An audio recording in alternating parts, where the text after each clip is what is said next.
Hello everyone. The title of today's lecture is Joule's paddle wheel experiment.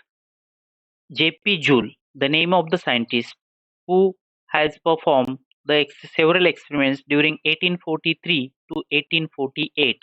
The experimental setup was made up of the rigid insulated container, the known quantity of liquid inside this container, the paddle wheel, and the thermometer. A string, one end of this string was connected to the mass and another end was wound on the paddle wheel, and this is the pulley on which the string and this mass was connected, uh, and this is the mass.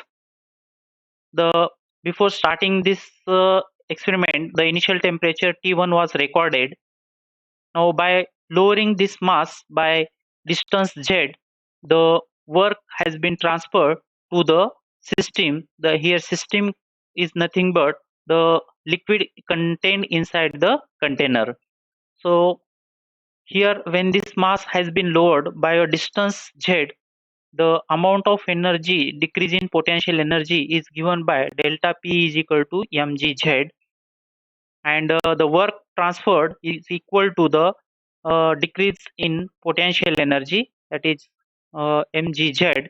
So that much amount of work has been transferred to the system, that is denoted by this W12 I showed you in figure.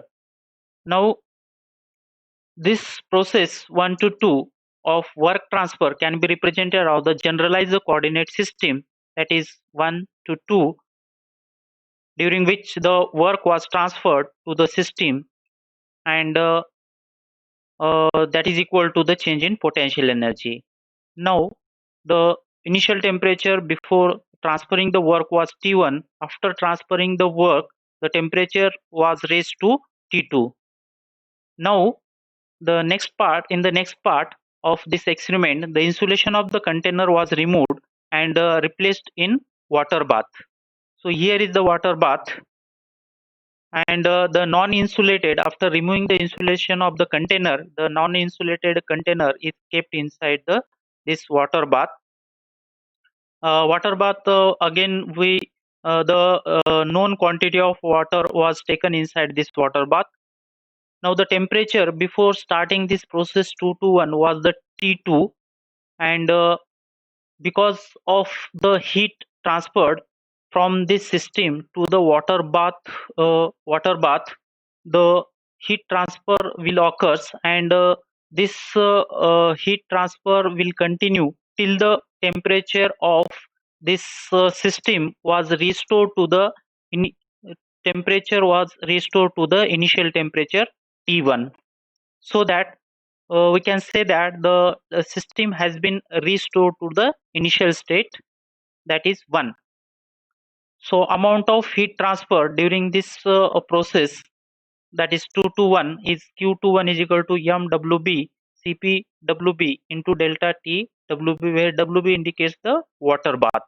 So we can easily find out the amount of heat transfer during the process 2 to 1 from the system to the water bath, that is the surrounding.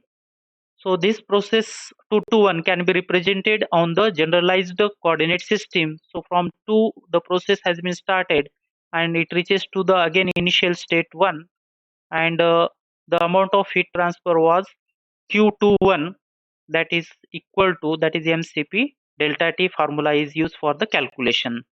Now after completion of these two processes, the cycle has been completed. So the cycle can be represented, that is by the process 1 to 2 and the process 2 to 1 on the generalized coordinate system. The cycle was started from one state, reaches to the 2 by transferring the work uh, from by the paddle wheel W12, and again the system uh, was brought to the initial state 1 after transferring the Q2. That it means the cycle has been completed. So cycle completed by a system with two energy interactions as work transfer W12 during the process 1 to 2, followed by the heat transfer that is Q221. Now, what are the conclusions from this Joule's experiment? Very important conclusions have been drawn by the Joules.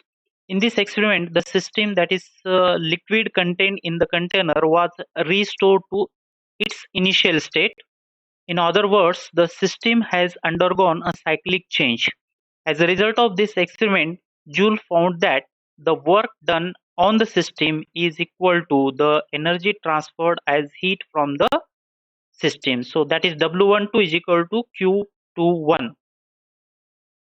Then mathematically we can express this summation of W during the cycle is equal to J into summation of Q during the cycle, where J is the Joule's equivalent.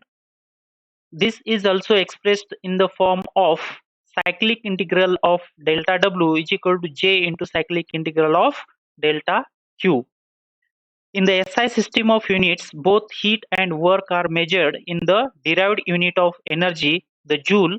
The constant of proportionality J is therefore unity, that is J equal to 1 Newton meter per joule. Now, the further conclusions are that is where symbol cyclic, this cyclic integral denotes the cyclic integral of for the closed path. So we can denote that finally when J equal to 1, the cyclic integral of del Q is equal to cyclic integral of del W. So this cyclic integral of del W represents the work transfer to the system, or work is done on the system, and the cyclic integral of delta Q represents the heat transfer from the system to the surrounding. This is the first law for a closed system undergoing a cycle. It is accepted as a general law of nature since no violation of it has ever been demonstrated. Joule also used mercury as the fluid system, and later a solid system of metal block which absorb work by friction when rubbed against each other. Experiments involve the supplying of work in an electric current. So earlier he was used water, now he has been changed the liquid as the mercury, and the paddle wheel work was used for transferring the work. Now the work is transferred in the form of electric current. So the amount of work transfer during this electric current work supply, that is W12 is equal to E into I into T, is also is equal to Q21, that is the rate of the amount of heat transfer during the process 2 to 1, where E is the voltage and I is the current flowing through the wire for T seconds. In every case, he found the same ratio J between the amount of work and the quantity of heat that would produce identical effects in the system, where J is the unity in SI system. So, Joule carried out several experiments involving different type of work interactions, that is paddle wheel work or electric work, and he also changed the fluids also, water and mercury. So based on these experiments, results found that the net work done on the system is exactly equal to the net heat interaction irrespective of type of work interaction, the rate at which work was done, and method employed for transferring the energy in the form of heat from the system. So these were the conclusions from the Joule's experiment. Prior to Joule, heat was considered to be an invisible fluid flowing from a body of higher calorie to a body of lower calorie, and this was known as the caloric theory of heat. It was Joule who first established that heat is a form of energy and thus laid the foundation of the first law of thermodynamics. So now we'll stop here. Thank you.